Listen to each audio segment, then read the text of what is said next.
ప్రసాద్ రెడ్డి గారి పరిచర్యని కూలిపోతున్న మహావృక్షం అని ఎందుకు అన్నారంటే, ఒక 5 సంవత్సరాల క్రితం ఉన్న ప్రసాద్ రెడ్డి గారిది జ్ఞానంతో పోలిస్తే, అప్పుడున్న ఆయన జ్ఞానంతో పోలిస్తే ప్రవీణ్ పగడాల గారికి అందులో 10% నాలెడ్జ్ కూడా లేదు. స్త్రీలకి ఎవరూ అవకాశం ఇవ్వట్లేదు అని అన్నారు. ఎవరు చెప్పారు? ఎందుకు ఇవ్వట్లేదు? అసలు వాక్యంలో ఎలా ఉందో చూడాలి, అసలు అవకాశాలు ఇస్తున్నారా లేదో చూడాలి. బైబిల్ మీద కనీసం బేసిక్స్ నేర్పించారా? కనీసం బేసిక్ డాక్టర్స్ నేర్పించారా? ఆయనకే సరిగ్గా తెలియదు. ఈయన అడుగుతున్నారు. ఈయన అడిగిన వాళ్ళు ఎంత మహానుభావులు అంటే చాలా బాధాకరం. స్త్రీలంట నాయకత్వం చేశారు. ఎక్కడ చేశారండి స్త్రీల నాయకత్వం?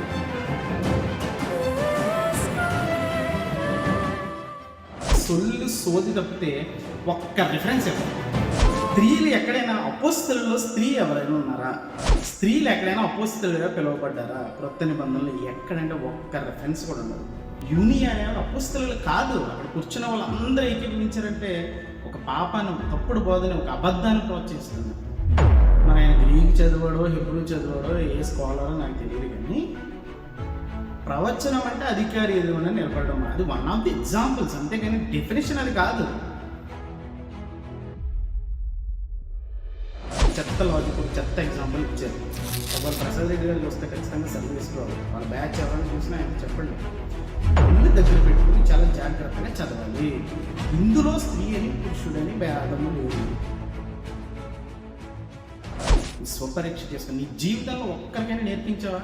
ఈయన దగ్గర ఉంటారండి ఒక ఆయన 15 సంవత్సరాలు కెమెరామెన్, 10 సంవత్సరాలు డ్రైవరే.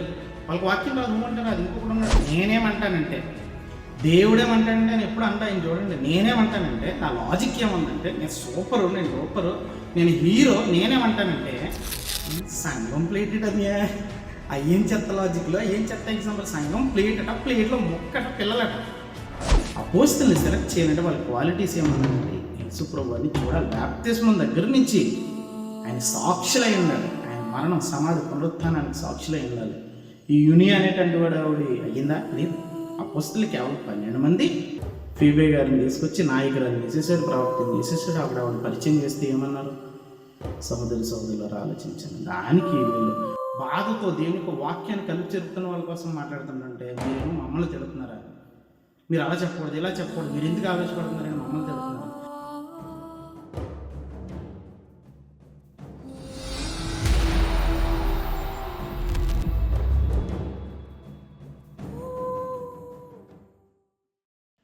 ఏమండి, ఈరోజు ప్రసాద్ రెడ్డి గారి పరిచర్యని కూలిపోతున్న మహావృక్షం అని ఎందుకు అన్నాను అని అంటే, ఒకప్పుడు అది మహావృక్షంగా ఉన్నట్టుకుంది ఆయన పరిచర్య. కానీ ఇప్పుడు ఆయన అబద్ధ బోధలన్నింటినీ మిక్సింగ్ చేసేస్తున్నారండి, కలిపి చెరిపేస్తున్నారండి. మళ్ళీ ఆ మీటింగ్లో పెట్టినప్పుడు సహోదరు ప్రసాద్ రెడ్డి గారు ఏమన్నారని అంటే, నేను చెప్పినా సరే లేఖనంలో అలాగ ఉందా లేదో చూడండి అని అన్నారండి. అందుకే నేను చూశాను లేఖనంలో అలాగ ఉందా లేదా. ఈయన ఎవరినో పిలిపించారు, ఓకే సంతోషం, అందరితో కలవడం తప్పని చెప్పట్లేదు, అందరితో కలవాలి. కానీ సత్యమును మాత్రమే, ప్రేమ కలిగి సత్యాన్ని ప్రకటించాలి. మరి ఈరోజు ప్రవీణ్ పగడాల గారిని పిలిచారు. ఆయన వచ్చి ఏం చెప్పాడు అని అంటే, ఒకసారి చూద్దాం ఈరోజు ఆయన మాటల్లో, ప్రసాద్ రెడ్డి గారిది ఆయన మాటలు ఒకసారి చూద్దాం. జవాబు పొందుకుంటున్నాం. మనం చక్కటి విషయాల మీద వాళ్ళకి అవగాహన కల్పించాలనే ఆశతో ఇలాంటి ఒక వేదిక మీద కలుసుకోవడం చాలా సంతోషంగా ఉంది, చాలా ఆనందంగా ఉంది. ఈరోజు ఈ డిస్కషన్ ద్వారా మీ నుండి చాలా లోతైన విషయాలు, అలాగే వారి యొక్క భయభ్రాంతులు, ఏవైతే భయభ్రాంతులకు గురవుతున్నారో వాటి నుంచి విడుదల పొందే విషయాలు మీ నుంచి ఏమంటే ఒకసారి జాగ్రత్తగా ఆలోచించండి. మీ నుంచి నేర్చుకోవాలని ప్రసాద్ రెడ్డి గారు అంటున్నారు. అంటే ఇప్పుడున్న ప్రసాద్ రెడ్డి గారిని ఒక 5 సంవత్సరాల క్రితం ఉన్న ప్రసాద్ రెడ్డి గారిది జ్ఞానంతో పోలిస్తే, అప్పుడున్న ఆయన జ్ఞానంతో పోలిస్తే ప్రవీణ్ పగడాల గారికి అందులో 10% నాలెడ్జ్ కూడా లేదు. ఓకే, ఇప్పుడు ఒకవేళ ఈయన చదువుకున్నారా ఏంటి, నాలెడ్జ్ అని అనాలిసిస్ చేశారా అని చూస్తే ఒకసారి చూద్దాం. ఈయన ప్రసాద్ రెడ్డి గారి క్వశ్చన్ అడగడం చాలా విచిత్రంగా ఉంది. ఎంత అది వేషధారిలా ఉందని అంటే, స్త్రీల్ని చాలామంది నోరు నొక్కేస్తున్నారట. మీరు కావాలంటే చాలామంది వీడియో చూసే ఉన్నట్టు, నోరు నొక్కేస్తున్నారంట, భయభ్రాంతులు చేస్తున్నారంట. ఎవరు భయభ్రాంతులు చేశారండి? ఎవరు నోరు నొక్కారు? ఏ సంఘములు నోరు నొక్కారు? సోదరులు ఆలోచించండి. ఈరోజు వాళ్ళ అక్క సంత క్రీస్తు సంఘం మీద ప్రసాద్ రెడ్డి గారు పెట్టుకున్నది కూడా the church of Christ Balabhadrapuram. మరి ఆయన ఎందుకు వేషధారిలా మారిపోయాడు? స్త్రీల్ని ఎవరు నోరు నొక్కేస్తున్నారు అని ఆలోచిస్తే జాగ్రత్తగా ఆలోచించండి. స్త్రీలకి ఎవ్వరూ అవకాశం ఇవ్వట్లేదు అని అన్నారు. ఎవరు చెప్పారు? ఎందుకు ఇవ్వట్లేదు? అసలు వాక్యంలో ఎలా ఉందో చూడాలి. అసలు అవకాశాలు ఇస్తున్నారో లేదో చూడాలి. అసలు క్రీస్తు సంఘాలు అవకాశాలు ఇస్తున్నాయా లేదా స్త్రీలకని చూస్తే మీకంటే చాలా ఎక్కువ అవకాశాలు ఇస్తున్నాయి క్రీస్తు సంఘాలు. మరి ఈయన వేషధారణ చూస్తే సహోదరులు అంటారు ప్రసాద్ రెడ్డి గారు, స్త్రీలకి అవకాశం ఎవరో నోరు నొక్కేస్తారని అంటే ఆయన తను స్వపరీక్ష చేసుకోవాలి. ఆయన ఎంతమందికి ఇచ్చారు అవకాశం అని అంటే ఆయన కుటుంబంలోనే 2 స్త్రీలకి ఇచ్చారండి. అది కూడా ఆయన బిజీగా ఉండి వేరే చోట ఆరాధన నడిపించాలి కాబట్టి 2కి ఇచ్చారు. అంతేనా? స్థానిక సంఘంలో ఒక్కరికైనా ఏ స్త్రీకైనా అక్కడ విశ్వాసులు ఏ స్త్రీకైనా అవకాశం ఇచ్చారని అంటే ఇవ్వలేదు, ఎవ్వరు ఇవ్వబోరు. పోనీ ఆయన జీవితంలో ఒక్క స్త్రీ కన్నా వాక్యం నేర్పించారా? అంటే కంప్లీట్గా వాక్యం నేర్పించారా? బైబిల్ మీద కనీసం బేసిక్స్ నేర్పించారా? కనీసం బేసిక్ డాక్టరీన్స్ నేర్పించారా అని అంటే ఆయనకే సరిగ్గా రాదో ఇంకేం నేర్పిస్తారో. ఇప్పుడు మళ్ళీ ఎవరినో గెస్ట్గా తీసుకొచ్చి ఒక క్వశ్చన్ అడుగుతున్నారండి. ఒకసారి ఆయన ఏం అడుగుతున్నారో, ఆయన ఏం సమాధానం చెప్తున్నారో చూద్దాం. వాక్యానుసారంగా వాక్యంలో ఉన్నటువంటి అనేక ఉదాహరణలు స్త్రీలను వాక్య పరిచర్య చేసినట్లుగాను నాయకత్వం ఇచ్చినట్లుగాను మనకు కనిపిస్తాం. చాలా చూడండి, ఆయనకే సరిగ్గా తెలియదు, ఈయన అడుగుతున్నారు. ఈయన అడిగిన వాళ్ళు ఎంత మహానుభావులు అంటే చాలా బాధాకరం. ఆయన ఏం చెప్పాడు? మైక్ దొరికింది కదా, నేను నన్ను పిలిచారు కదా గెస్ట్గా అని, నేనేదో చాలా నాలెడ్జ్ ఉంది నాకు కానీ స్త్రీలంట నాయకత్వం చేశారట. ఎక్కడ చేశారండి స్త్రీల నాయకత్వం? స్త్రీలు బైబిల్లో అంటే క్రొత్త నిబంధనలో ఎక్కడ నాయకత్వం చేశారు అంటే ఈయన చెప్పేదంతా మీరు వినండి, సోది తప్పితే ఒక్క రెఫరెన్స్ ఎవరైనా ఇచ్చిన రెఫరెన్స్లో కూడా మిస్అండర్స్టాండింగ్సే, తప్పుగా అర్థం చేసుకున్నారు, తప్పుని ప్రకటించారు. ఒక గుడ్డివాడు ఇంకో గుడ్డివాడిని త్రోవ చూపుతాడంటే చూపలేడు. మరి పాపం అక్కడికి వచ్చిన వాళ్ళందరూ క్వశ్చన్స్ అడిగారు, ఈయన తింగర ఆన్సర్లు చెప్తున్నాడు. ఒకసారి చూద్దాం అండి ఆయన ఏం చెప్తున్నారో. స్పష్టంగా ఇందులో డౌట్ లేదు. ఉదాహరణకు రోమియోలకు రాసిన పత్రికలో ముగింపు మాటలు పలుకుతూ పౌలు కొందరి పేర్లు ప్రస్తావిస్తాడు.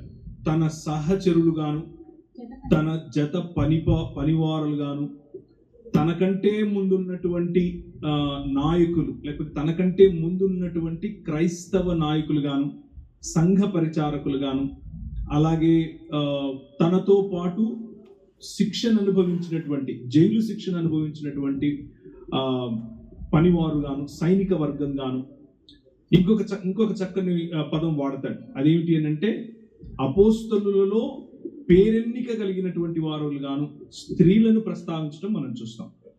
సో జాగ్రత్తగా ఆలోచించండి, అపోస్తలులలో పేరెన్నిక కలిగినటువంటి స్త్రీలు ఉన్నారట. ఏమంటే ఎక్కడుందండి బైబిల్లో? స్త్రీలు ఎక్కడైనా అపోస్తలులలో స్త్రీ ఎవరైనా ఉన్నారా? జాగ్రత్తగా ఆలోచించాను. స్త్రీలు ఎక్కడైనా అపోస్తలులుగా పిలువబడ్డారా? క్రొత్త నిబంధనలు ఎక్కడంటే ఒక్క రెఫరెన్స్ కూడా ఉండదు.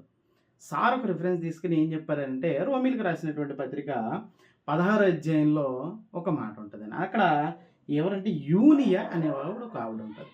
యాక్చువల్గా యూనియా లేదంటే జూనియస్, గ్రీక్లో జూనియస్ అనే పదం ఇప్పటికీ కూడా దాని మీద డిబేట్స్ జరుగుతున్నాయి. అసలు స్త్రీయా పురుషుడా అనేది అసలు క్లారిటీ లేదు, బైబిల్ ఇవ్వలేదు. ఓకే సరే, హిస్టరీలో చూసాం, లేదా గ్రామటికల్గా గ్రీక్లో ఏమైనా ఉంటుంది, పోనీ ఒక స్త్రీ అని అనుకుందాం. స్త్రీ ఆవిడ అపోస్తలని ఎవరు చెప్పారు? మీరు కరెక్ట్గా ఇంగ్లీష్ బైబిల్స్ చూస్తే లేదా ఆరిజిన్ చూస్తే she is well known to the apostles. ఒకవేళ షీ అని అనుకుంటే well known to the apostles. They are ఎవరెవరు? 2 పేర్లు అక్కడ ప్రస్తావన చేస్తారు. ఈవిడ వేరేం చెప్పారు? Junia well known to the apostles. అంతేగాని అపోస్తలు కాదు, అపోస్తలు రాలు కాదు.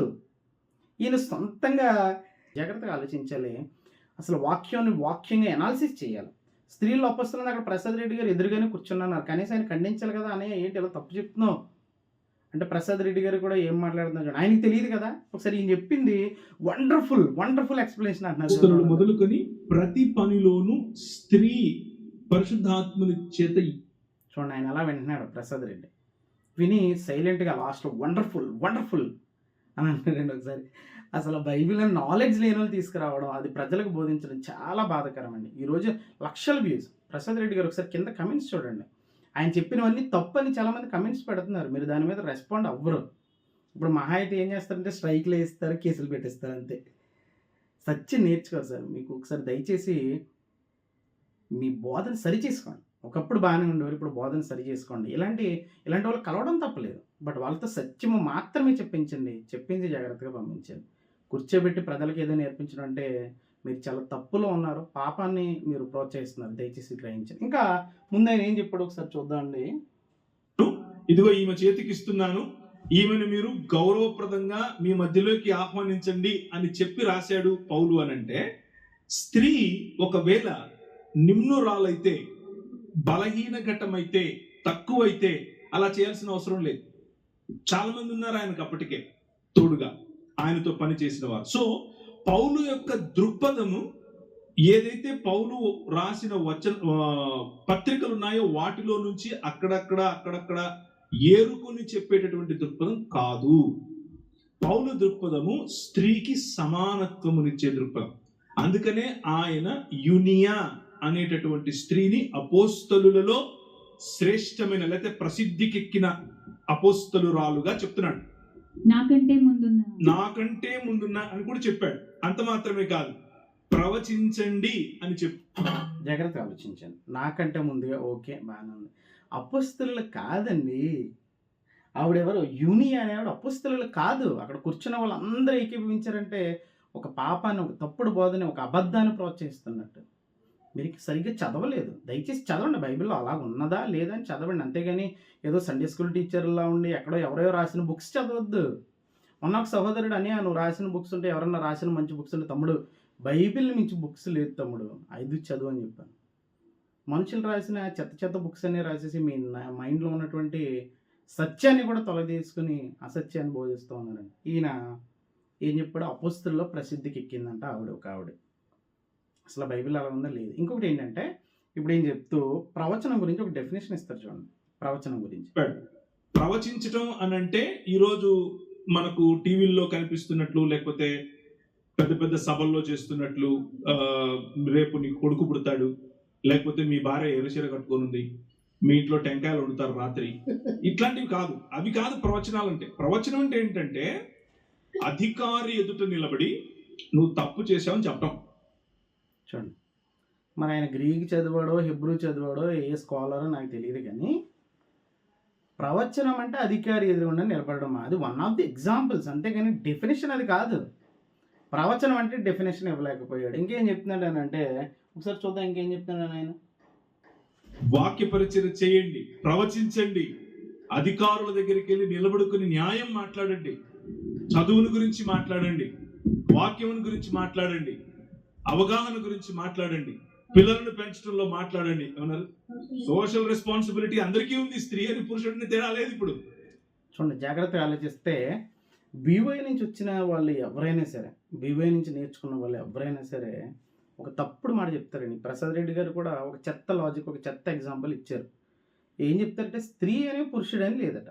గలతీలకు రాసినటువంటి పత్రిక 3వ అధ్యాయం 26వ వచనంలో అక్కడ ఒక మాట ఉంటుంది, స్త్రీ అని పురుషుడు అని లేదు అని చెప్పేస్తారు. ప్రసాద్ రెడ్డి గారు చెప్తారు, ఈయన చెప్తాడు, పిటి సుందరరావు గారు చెప్తారు, ఆయన దగ్గర నేర్చుకున్న అందరూ చెప్తారు స్త్రీకి పురుషుడికి భేదం లేదు అని అంటారు. భేదం లేకపోతే అసలు స్త్రీకి శిరస్సు ఎవరు, పురుషుడికి శిరస్సు ఎవరు? మరి స్త్రీకి పురుషుడికి భేదం లేకపోతే ఇద్దరిని ఒకే మాట చెప్పొచ్చు కదండి. అక్కడ ఎందుకు విడదీశాడు? వీళ్ళు చెప్తున్నది మిస్అండర్స్టాండింగ్ చేసుకున్నది ఏంటంటే, ఒకవేళ ప్రసాద్ రెడ్డి గారు చూస్తే ఖచ్చితంగా సరి చేసుకోవాలి. వాళ్ళ బ్యాచ్ ఎవరైనా చూసినా ఆయనతో చెప్పండి, ఇందులో స్త్రీ అను పురుషుడని లేదు.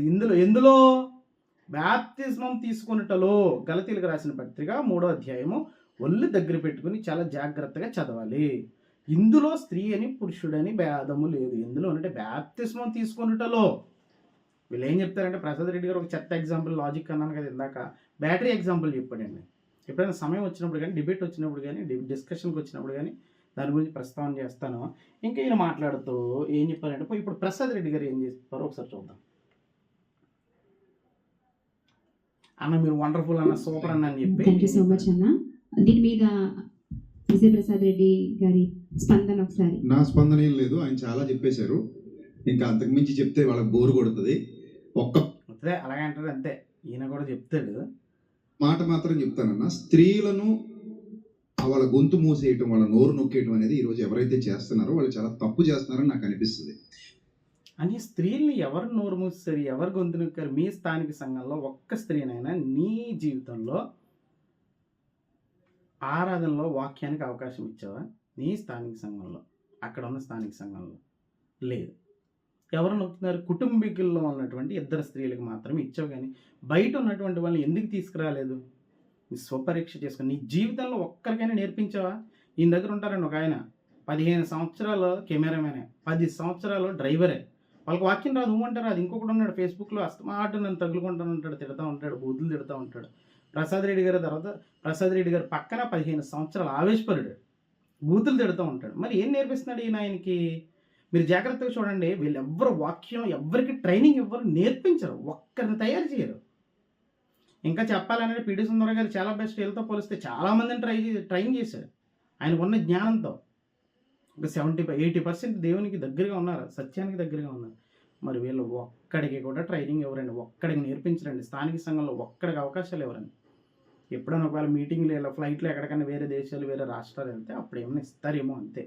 ఒక్కడికి వాక్యం నేర్పించరు, ఒక్క స్త్రీకి వాక్యం నేర్పించరు. అన్ని కబుర్లన్నీ మళ్ళీ డైలాగులన్నీ ఎవరి మీద అంటే క్రీస్తు సంఘం మీద. నిజంగా వీళ్ళు బోధిస్తున్నప్పుడు అసలు సిసలైనడు, వాక్యం సరిగ్గా తెలిసినడు, ఒక చర్చ్ ఆఫ్ క్రైస్ట్ ఈవెన్ ఒక మెంబర్ ఉన్న ఒక ప్రీచర్ స్టేజ్ మీద వీళ్ళు వాక్యం చెప్పలేరు దడ. అది నేను ప్రాక్టికల్గా చూసి నేను మీకు చెప్తున్నాను.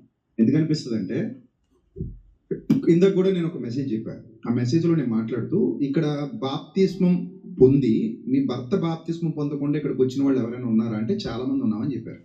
బేసిక్గా సంఘాల్లో స్త్రీలు ఎక్కువ ఉంటారు. వాళ్ళ ఇళ్లలో వాళ్ళ భర్తలు మారు మనసు పొందిన వాళ్ళు ఉండరు, వీళ్ళే మారు మనసు పొందిన వాళ్ళు ఉంటారు. వాళ్ళకి పిల్లలు ఉంటారు, పిల్లల్లో అందరూ ఆడపిల్లలు ఉంటారు, మగపిల్లలు ఉంటారు, వాళ్ళు పురుషులే. ఇప్పుడు తల్లి పురుషులకు వాక్యం చెప్పొచ్చా అనే ప్రశ్న వస్తే బిడ్డలు వాళ్ళు తల్లి బిడ్డలకు వాక్యం చెప్పొచ్చా అంటే చెప్పొచ్చని ముక్త కంఠంతో క్రైస్తవ్యం అంతా చెప్తోంది. క్రైస్తవ్యం అంతా ఎందుకు చెప్తుంది అంటే బైబిల్లో ఉంది, నేర్పించమని బైబిల్లో ఉంది.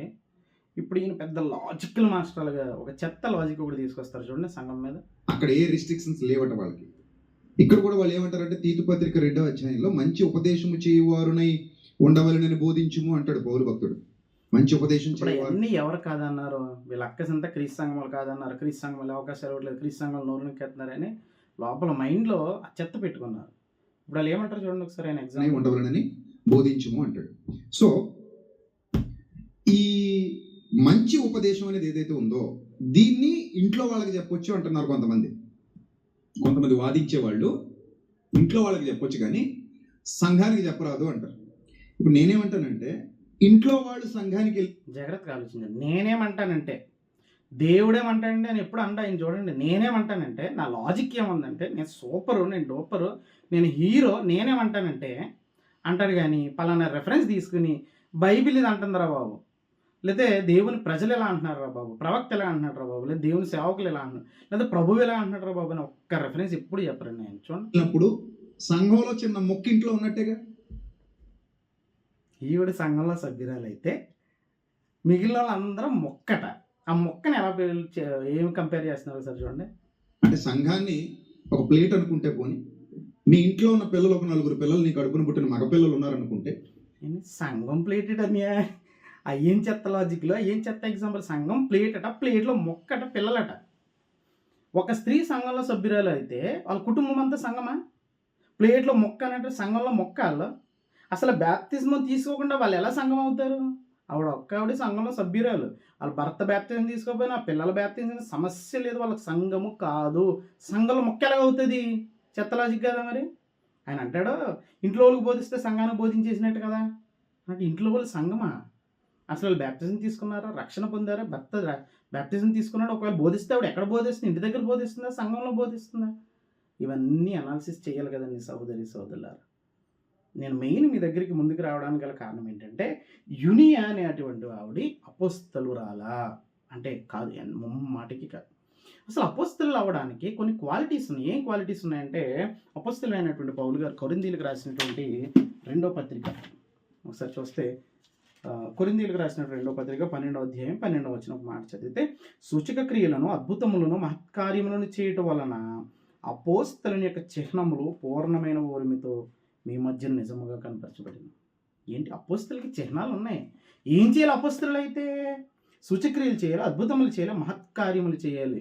అపోస్తలు కొన్ని చిహ్నాలు ఉన్నాయి, ఆవిడకి లేవు. అసలు అపోస్తులని పంపబడినటువంటి వారు, ఎవరితో పంపబడి? దేవుని చేత పంపబడినటువంటి వారు. ఇంకా మీరు జాగ్రత్తగా చూస్తే అసలు అపోస్తులు ఎవరు? 12 మంది. ఆ 12 మందిలో యోధా చనిపోయిన తర్వాత ఇంకొకరిని ఎన్నుకున్నారు. ఎవరు అని అంటే, ఒకసారి మన అపోస్తుల గారు మొదటి అధ్యాయము 21వ వచనం చూద్దాం. కాబట్టి యోహాను బాప్తిస్మం ఇచ్చినది మొదలుకొని ప్రభు అయిన యేసు మన యొద్ద నుండి పరమునకు చేర్చుకొనబడిన దినం వరకు ఆయన మన మధ్య సంచరించున్న కాలం అంతయు మనతో కలిసి ఉన్న వీరిలో ఒకడు, మనతో కూడా ఆయన పునరుత్థానమును గూర్చి సాక్షి అయ్యుండుట ఆవశ్యకము. అపోస్తుల్ని సెలెక్ట్ చేయాలంటే వాళ్ళ క్వాలిటీస్ ఏముండాలంటే, యేసు ప్రభువుని చూడాలి. బాప్తిస్మం దగ్గర నుంచి ఆయన సాక్షులై ఉండాలి. ఆయన మరణం, సమాధి, పునరుత్థానానికి సాక్షులై ఉండాలి. ఈ యుని అనేటువంటి వాడు అయ్యిందా? లేదు. అపోస్తులు కేవలం 12 మంది. యోధా చనిపోయిన తర్వాత వచ్చినటువంటి ఆయన మత్తీయ, అలాగే 13వ వాడు అపోస్తులుడైన పౌలు. అది దేవుని చేత ఎన్నుకోబడ్డాడు. అంతకు మించి ఇంకా అపోస్తులు బైబిల్లో లేరండి. ఒకవేళ ఉన్నారు అని అంటే మీరు తప్పుగా అర్థం చేసుకుంటున్నారు. ఎవరైనా కావాల్సిన వాళ్ళు నేర్చుకోండి. ఒకవేళ నిజంగా రోషం కలిగి ప్రసాద్ రెడ్డి గారు ప్రేమతో చర్చిద్దాము అని అంటే 100% ముందుకి ప్రేమతో, పరిపూర్ణమైనటువంటి ప్రేమతో చర్చిద్దాం. దయచేసి మీరు వింటున్న వాళ్ళు జాగ్రత్తగా ఆలోచించండి. ప్రసాద్ రెడ్డి గారు చెప్పారు కదా, ప్రవీణ్ పగడాల గారు చెప్పారు కదా, సూపర్. ఈ ఎపిసోడ్ అంతా మొత్తం చూడలేదు కానీ, ఆ వీడియో అంతా మొత్తం చూడలేదు కానీ, అన్నీ తప్పులే, అన్నీ చెత్తాయి. బాధ కలిగింది. ఏంటి ఇలాంటి వాళ్ళని పెట్టుకుని వాళ్ళు అక్కడ కూర్చోబెట్టి, ఇంకా వాక్యం తెలిసిన అనేకులు ఉన్నారు కదా, వాళ్ళు పిలవలేరు. మొట్టమొదటిగా ఆలోచించింది యూనియా అపోస్తులురాలు కాదు. అపోస్తులు వాళ్ళందరూ అపోస్తులు కాదు. తర్వాత ఆవిడ నాయకురాలు అన్నారు. ఫీబే గారిని నాయకురాలు అని. ఎక్కడ నాయకురాలని ఉంది? పరిచారికలు అందరూ నాయకులేనంట. అది తప్పుడు బోధ, దొంగ బోధ, అది అబద్ధ బోధ. పరిచారికలు అందరూ నాయకులేనా? అసలు స్థానిక సంఘంలో ఎవరెవరు ఉంటుంది? అసలు సంఘంలో, క్రీస్తు సంఘంలో ఎవరెవరు ఉంటారో తెలుసా? అధ్యక్షులు ఎవరు, నాయకులు ఎవరు, కాపర్లు ఎవరు, పరిచారకులు ఎవరు, అపోస్తులు ఎవరు, ప్రవక్తలు ఎవరు? ఇవన్నీ ఆలోచించాలి కదండి. ఫీబే గారిని తీసుకొచ్చి నాయకురాలను చేసేసాడు, ప్రవక్తని చేసేసాడు. ఆవిడ పరిచయం చేస్తే ఏమన్నారు? సహోదరులారా ఆలోచించండి. దానికి వీళ్ళు వండర్ఫుల్ ఎక్స్ప్లెనేషన్, వండర్ఫుల్. ఆయన అంతా చెత్త అంతా చెప్పాడు. అంతా ఒక్క రెఫరెన్స్ కూడా ఇవ్వలేదు ఆయన. సహోదరి మీరు దయచేసి ఆలోచించండి. నేనేదో ఇలా చెప్పానని కాదు. చాలామంది ఇంకోటి ఏంటంటే, బాధాకరమైన విషయం ఏంటంటే, మీలో చాలామంది క్రైస్తవంలో ఉన్నటువంటి చాలామంది వ్యభిచారం చేసిన వాళ్ళని, వ్యభిచారం చెయ్యొచ్చు, చాలామంది స్త్రీలతో శయనించవచ్చు అని దొంగ బోధకుల్ని కూడా నమ్ముతున్నారండి. జన్మపాపం ఉందన్న వాళ్ళని కూడా సౌమ్యంగా మాట్లాడుతుంటే సూపర్ అంటున్నారు. కానీ బాధతో దేవుని యొక్క వాక్యాన్ని కలిపి చెరుపుతున్న వాళ్ళ కోసం మాట్లాడుతుంటే మీరేమో మమ్మల్ని తిడుతున్నారా? మీరు అలా చెప్పకూడదు, ఇలా చెప్పకూడదు, మీరు ఎందుకు ఆవేశపడుతున్నారని మమ్మల్ని తిడుతున్నారు. మీరు వ్యభిచారాన్ని క్షమిస్తున్నారు, వాళ్ళ మీటింగులు పిలుచుకుంటున్నారు. ఇంకా అబద్ధ బోధ చేసిన జన్మపాపం ఉందని చెప్తున్నటువంటి కిరణ్ పాల్ ఏదో ఇంటర్వ్యూలో సౌమ్యంగా చెప్పేశాడని. ఎవరికి కావాలండి సౌమ్యం ఉండాలి, ప్రేమ ఉండాలి, సంతోషం. సత్యమేది అంటే మీరు సత్యాన్ని ప్రేమించకుండా కేవలం యాక్టింగ్ని, వేషధారనే ప్రేమిస్తున్నారు. మీరు అందరూ ఆలోచించండి దయచేసి సహోదరులు. ఏది సత్యమో, ఏది అసత్యం, ఏది మాన్యమైనవో, ఏది రమ్యమైనవో మీరు పరిశీలన చేయాలని బైబిల్ చెప్తుంది. అలా పరిశీలన చేస్తారని మిమ్మల్ని అందరిని ప్రేమతో వేడుకుంటున్నాను. అందరికీ వందనాలు, ప్రేమతో హెచ్చరిస్తున్నాను. God bless you all.